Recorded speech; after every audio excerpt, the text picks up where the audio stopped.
Hello, it's Lisa Neller here with Lisa Neller Coaching, and today I wanted to talk about mindfulness and mind management and how they're similar and yet a little bit different, and how mind management can really bring more joy to your life and excitement and help you go from a sort of a mediocre existence to a fabulous existence. So I'm going to start by kind of defining mindfulness. So doing some research, I found these several definitions. The first one is living in the present moment, or the practice of paying attention in the present moment, attending to present moment experiences with equanimity. I like that, equanimity. The quality or state of being conscious or aware of something. I'm defining mindfulness now. Now, Jon Kabat-Zinn, he's the founder of the mindfulness-based stress reduction program, and it's otherwise known as MBSR. And he defines mindfulness this way: awareness that arises through paying attention in the present moment with the intention, this is on purpose, with non-judgment and in the service of self-understanding and wisdom. I love that definition. According to positivepsychology.com, mindfulness is a state that can be brought on by practice. So yeah, we're not born with it.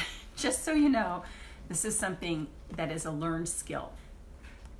The Cambridge Dictionary says that mindfulness is the practice of being aware of your body, your mind, and your feelings in the present moment. And it's thought to create a feeling of calm. There's some synonyms for mindfulness, and they include alertness, carefulness, caution, circumspection, concentration, concern, focus, conscientiousness, consideration, diligence, direction, discrimination, effort, enthusiasm, exactness, exertion, and there are many more synonyms for mindfulness. So Sharon Salzberg says that mindfulness isn't just about knowing that you're hearing something, seeing something, or even observing something, that you're having a particular feeling. It's about doing so in a certain way with balance and equanimity and without judgment. Mindfulness is the practice of paying attention in a way that creates space for insight, and that's sight from within, which is always there, and sometimes we don't tap into that very often.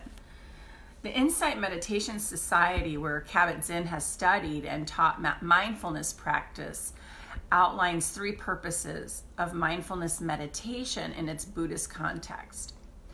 And just a reminder that these practices have been around since ancient times, right? This is not something that's new, but in our society, particularly American society, we are frenetic. we really struggle with being calm. But here are the three purposes of mindfulness meditation. One is knowing the mind, so really understanding and learning how the mind works. 2 is training the mind, which is where I want to go with this, because I really believe that mind management is the key to happiness. And freeing the mind, which is really becoming detached from non-beneficial thoughts and thoughts that, like such as anger and resentment and things like that, and judgment. There's so much information on mindfulness, not quite as much on mind management. It's a little bit different. Success Magazine says that the mind is a powerful tool, but it is also the greatest soap opera scriptwriter in history. It creates powerful stories based on dramas or disasters that have never happened and likely never will. As Mark Twain said, I've had thousands of problems in my life, most of which never actually happened. So we're always making up stories in our minds, and this is one of the ways to really manage your mind is to start noticing those stories and start recognizing them and becoming aware of them on a daily basis. And what I like to do is sort of breathe through my thoughts. That's one of my techniques. So there is a mind that is greater than your own brain.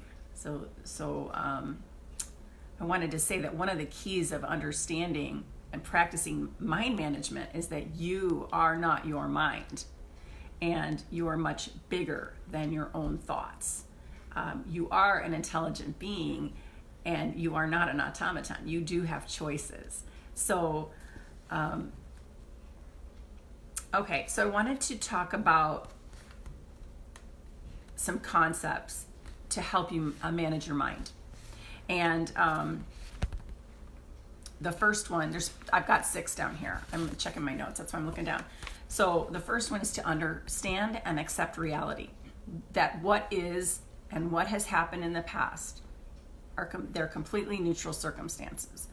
They're not good and they're not bad. And I know that some of you would probably argue with that, but that's really the truth, that a circumstance is a circumstance. It is what it is. And the only thing that changes is your thoughts about the circumstance.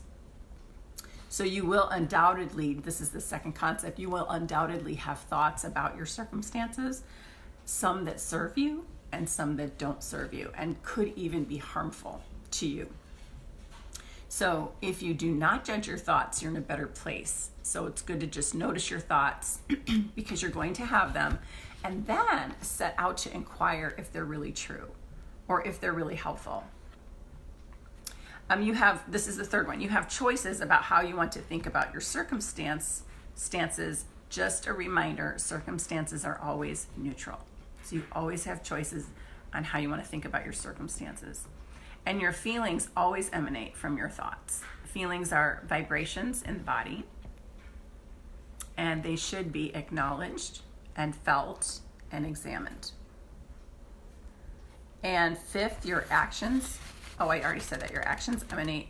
Oh no, so your actions, this is 5. Your actions always emanate from your feelings. So if you're feeling happy, you may act or not act in one way. And if you're sad or frustrated, you may act or not act in another way. So action can be either, something that you do or something that you don't do. So it could be an inaction as well. And then finally, your life results emanate from your actions or non-actions. So those are the concepts that really help us to understand how to manage the mind. It's to understand your circumstances, understand your thoughts about them, your feelings that emanate from the thoughts, the actions that emanate from the feelings, and then the results that emanate from the actions. And this is not an easy concept to master. Trust me, I've been studying this for a while, and even in my own life, I have to do these thought downloads and really examine why I'm feeling the way I'm feeling and where I'm getting those thoughts and making choices to change those thoughts. So mindfulness and mind management are great tools, I think, for creating peace in your life and harmony in your relationships. And what I've seen in coaching is that people generally have issues and problems in their relationships, and that all stems from here.